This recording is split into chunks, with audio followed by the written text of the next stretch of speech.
So if you're going to your first competition or don't know if you really want to do a competition, but maybe you want to do, or maybe even your second competition, here are some tips for it.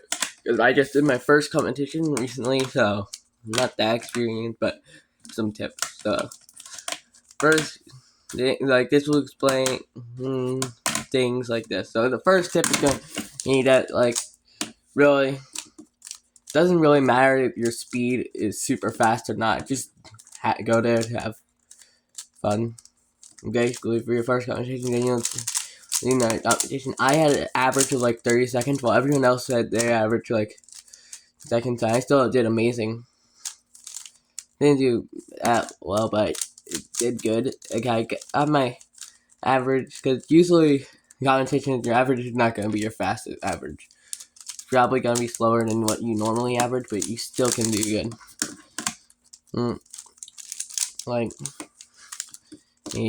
I averaged a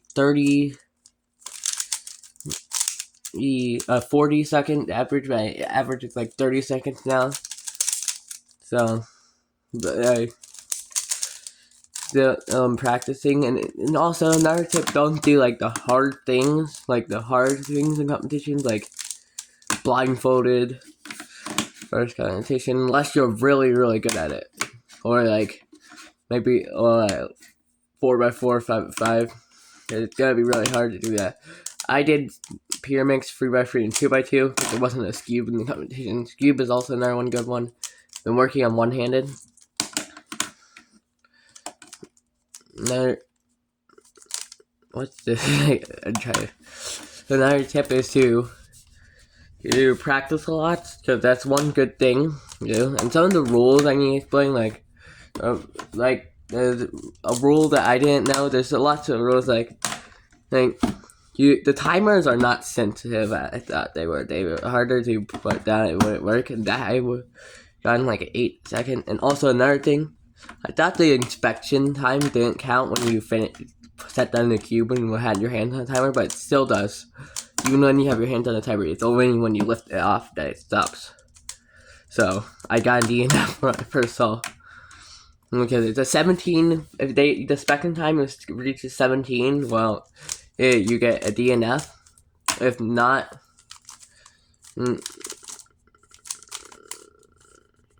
if it reaches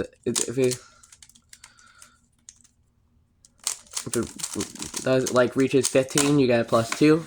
Also, when you're doing the solve, they get nervous. I took a deep breath before I did it, but to help me. And my first few solves were bad and stuff. But once at the end, I started getting good solves. But it was my peer mix round. I didn't make it any second round, but now I might do it. Also, if you're doing something you need a good cube. If your cube is slow, this cube, you won't be able to do it. It's actually pretty good. Yeah, get a good cube, get lubed stuff. Don't have lube, lube is amazing. I don't have lube, but I have a friend lube it for me, and I realize how good it is.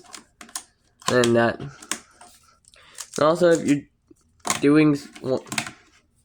using the beginner's method, that's bad. Don't learn algorithms a week before you do a competition, because if you learn competition, they'll just be messed up. I messed up a few algorithms, but that was because I was nervous, and with some of the harder algorithms I was at. Now I'm finally learn PL. I decided not to learn PL in the competition, and now I'm practicing one-handed. And if you're planning on eventually doing another competition, that's why I'm doing one-handed. And if you're doing some of the rules are this +2, this also +2, but if this is a DNF. If you get more than turn or middle turn, it's a DNF. A 2 turn is still a +2. I got +2 because of one corner twist peer mix.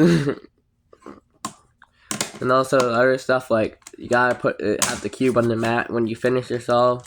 don't have the cube on the timer. Don't put your fingers like weird or like this on the timer. You have to have both hands on the timer. And do it fast. And the first competition really don't need to be fast. Just make sure you have time like really faster than the time limit. 3x3, 2x2, pure ranks, easy stuff for time limit. Yeah, and that's all.